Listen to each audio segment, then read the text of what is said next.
하지만 통증이 심하거나 붓기가 2-3일 이상 지속되면 주의해야 합니다.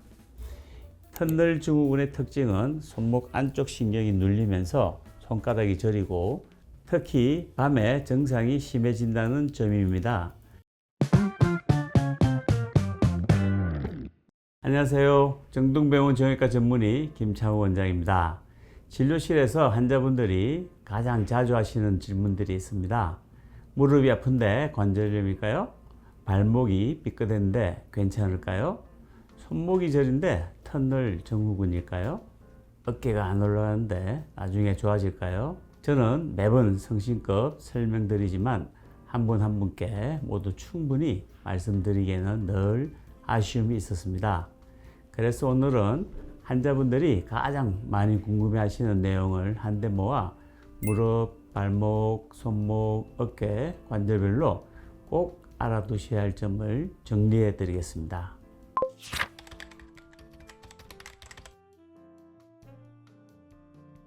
무릎 통증의 원인은 매우 다양합니다. 관절염은 흔한 원인 중 하나지만 모든 무릎 통증이 관절염 때문은 아닙니다. 예를 들어 운동 중 인대를 손상받거나 근육 긴장, 반월상, 연골판 파열이 있을 수도 있고 무릎 앞쪽 통증은 설계골, 연골연화증일 수도 있습니다. 달리기나 점프 후에는 설계근의 염증으로 자주 발생하기도 합니다. 무릎 보호대는 충격을 분산시키고 안정감을 주는데 도움을 줄 수 있습니다. 다만 통증의 원인을 해결하는 치료법은 아니므로 장기간 의존하기보다는 정확한 진단이 우선입니다. 엑스레이는 뼈 상태와 관절염 정도를 확인하는 데 유용한 방법입니다. 하지만 초기 관절염이나 인대 연골판 손상은 잘 보이지 않아 정확한 진단에는 MRI가 필요할 수 있습니다. 네, 맞습니다. 체중은 무릎 건강과 직결됩니다. 걸을 때 무릎에 걸리는 하중은 체중의 약 한 3배에서 5배 정도이고 뛸 때는 10배 정도의 하중이 무릎에 전달됩니다.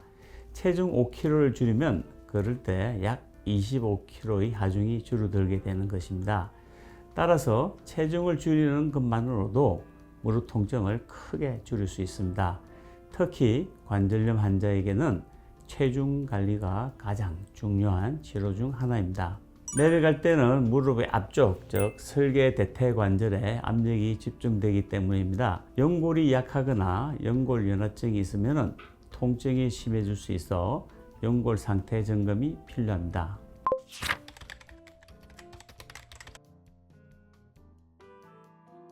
경미한 염자, 즉 한 1도 정도의 손상이라면 영어로 라이스 치료, 아이스 컴프레션 엘리베이션이라 하여 휴식과 냉찜질, 압박붕대, 다리 올리기만으로도 회복되는 경우가 많습니다. 다친 직후 48시간 이내에는 하루에 3-4회 20-30분간 얼음찜질을 하고 발목을 심장보다 이렇게 높이 유지하면 붓기와 통증을 줄일 수 있습니다.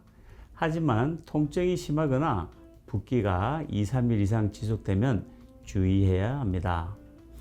인대가 부분 파열되었을 수도 있고 제대로 치료하지 않으면 발목 관절이 불안정해져 만성적인 발목 불안정성을 유발할 수 있습니다.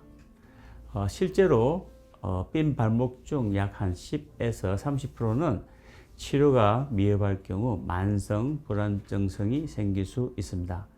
따라서 단순 냉찜질만으로는 부족할 수 있으니 증상이 2-3일 이상 지속되면 꼭 정형외과를 방문하시기 바랍니다.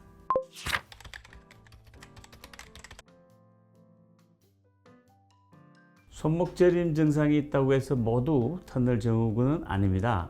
목에서 오는 신경 압박이나 손목의 인대 손상 혹은 관절 질환 등으로 다른 원인일 수도 있습니다.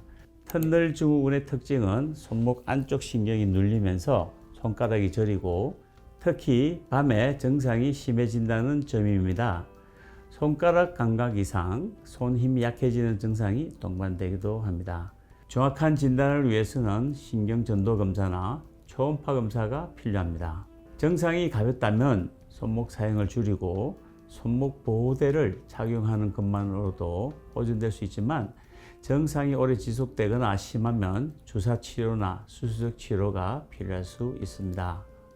손목이 저릴 때 파스는 많은 도움이 되지 않는데 손목 밴드는 좀 도움이 될 수 있습니다. 특히 손목을 많이 사용하는 사람들이 손목 터널에 인대와 신경이 같이 지나가는데요. 인대가 많이 붓는다든지 힘줄이 붓는다든지 하면은 신경을 압박할 수 있죠. 그럴 때는 손목 밴드를 하고 일을 하시면 좀 도움이 될 수 있습니다.